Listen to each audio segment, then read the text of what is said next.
À l'approche des législatives en Guinée, c'est dans 3 semaines, la campagne s'intensifie. Les craintes de l'opposition aussi. Le principal parti s'est retiré, dénonçant des violations du code électoral. Le scrutin est censé tourner la page de la transition militaire avec le rétablissement d'institutions élues.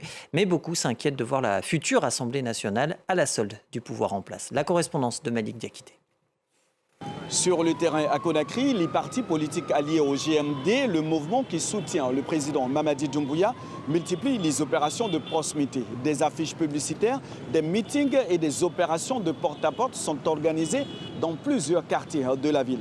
Au même moment, l'opposition absente du terrain dénonce des violations du code électoral. Plusieurs figures de l'opposition, dont le principal adversaire du régime, Yero Baldé, ont annoncé leur retrait du processus, ce qui soulève des interrogations sur la crédibilité du futur scrutin. L'Assemblée à venir pourrait être une assemblée monocolore, donc sans véritable débat démocratique à l'interne.